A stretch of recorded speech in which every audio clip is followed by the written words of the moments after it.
9:50 vamos a conversar ahora con el sacerdote jesuita Edwin Vázquez Gersi, él es docente de teología de la Universidad Antonio Ruiz de Montoya. Esto a propósito pues de esta fecha que es el día de San Pedro y San Pablo y también el día de su santidad, el Papa. Bienvenido, padre, un gusto tenerlo con nosotros. Gracias, señor Vargas. En el mundo contemporáneo, ¿qué significa hoy día, por ejemplo, con tantas complicaciones y problemas que nos tenemos por todos lados, una fecha como San Pedro y San Pablo? ¿Cuán vigente está en general la tendencia religiosa en el mundo y concretamente también en nuestro país? Es un día de fiesta para el catolicismo y el cristianismo en general. Las dos grandes figuras de la primera época del cristianismo se juntan en esta celebración, en esta solemnidad.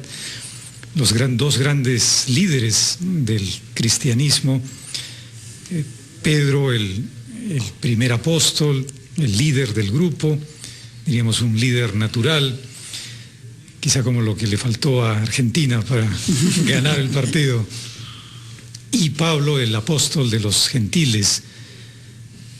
Es una fiesta, dos personajes algo contrapuestos.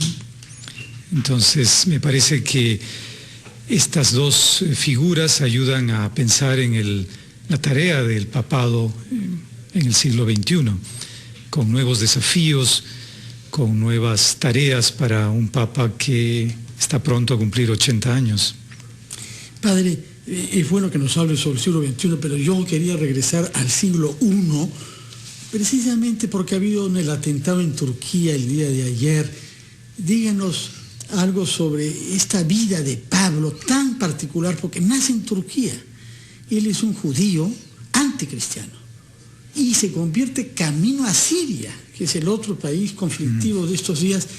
Se cae del caballo y no vuelve a Jerusalén, sino que se queda en Damasco y se visita en Damasco la casa en la que él vivió varios años, ¿no es cierto? Entonces, ¿qué reflexión nos hace usted cuando piensa en estos países que siguen estando en el centro de un conflicto mundial y que uno de los dos fundadores, usted dice que Pablo lo pone en el mismo lugar que Pedro, pese a que él nunca conoció a Jesús? ¿Qué reflexión suscita en usted la asociación con estos países del Medio Oriente? Sí, gracias. Me parece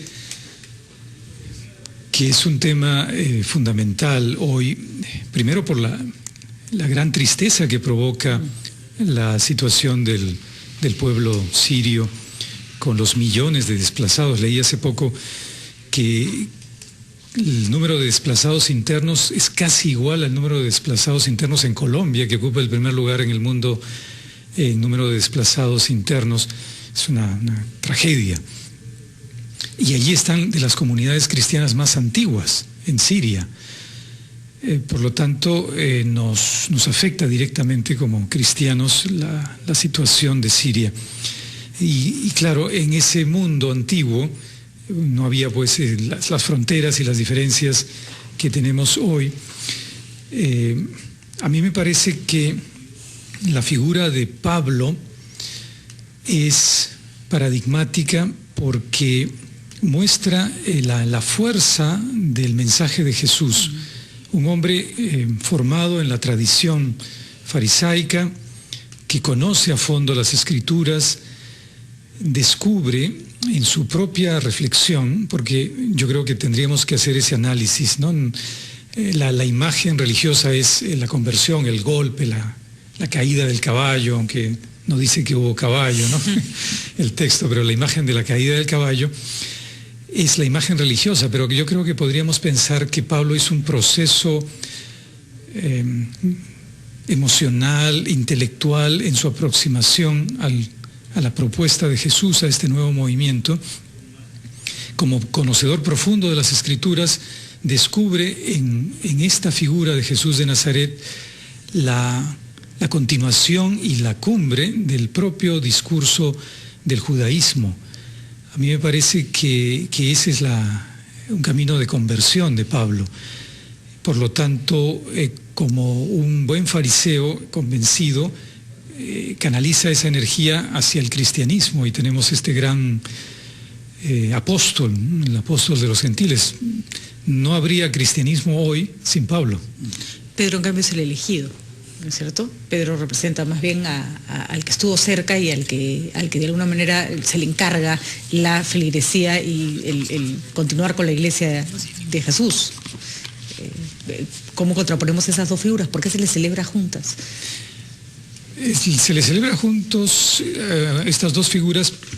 Hay una discusión si la fecha está relacionada a los onomásticos o más bien al momento en que trasladaron los cadáveres a las respectivas sedes, a los lugares donde reposan hoy, ¿no? A la vía Ostiensis, donde está Pablo, que es camino al mar desde Roma, y al Vaticano, al Monte Vaticano, donde reposan los restos de Pedro. Pero se les celebra juntos, yo creo, más allá de esas coincidencias, porque la Iglesia pronto, en el siglo IV, cuando sale de las catacumbas, descubre que son las figuras principales. Y es importante resaltar la importancia de ambos, más allá de la coincidencia. Pero sin duda, como dice, Pedro es el primero de los apóstoles, es el hombre impulsivo, líder nato, que expresa una adhesión y un amor a Jesús de manera dramática, ¿no? Al final de su vida, después de haberlo traicionado. En cambio, Pablo es el hombre que se convierte y mantiene una línea hasta el final de su vida. A Pablo es como los católicos o cristianos por conquistar, ¿no? A los que hay que ir a por ellos, digamos, ¿no? Siempre me ha parecido que Pablo representa un poco esa necesidad de ampliar la fe, de acoger a otros en la fe, ¿no? Y me parece muy interesante su pregunta porque yo creo que esa es la actitud del Papa Francisco, una actitud de salir al encuentro, de apertura, como le gusta repetir a él, estar en las fronteras, que creo que no hay otra manera de ser cristiano hoy. Ay, se ha dado por sentado mucho a los católicos en el mundo, ¿no? Es una religión que recibimos en el bautizo cuando nadie tiene derecho a opinar y creo que eso hace que de pronto uno es criado en una religión de la cual se aleja. Hay que hacer un trabajo de volver a convocar. Creo que el Papa Francisco lo tiene bastante claro, ¿no? Sí, algunos hablan de la nueva evangelización, los papas anteriores hablaron de lo mismo y sin duda hay que cambiar las formas, ¿no? Y también el discurso, ¿no? Por supuesto, nuestras convicciones religiosas están allí, pero hay muchas cosas que tienen que ser ayornadas, renovadas.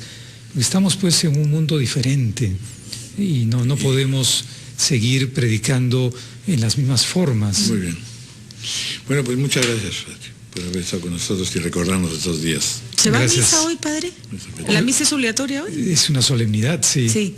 Es un día de descanso, pero también de celebración. Muy bien. Entonces hay que ir a misa entonces.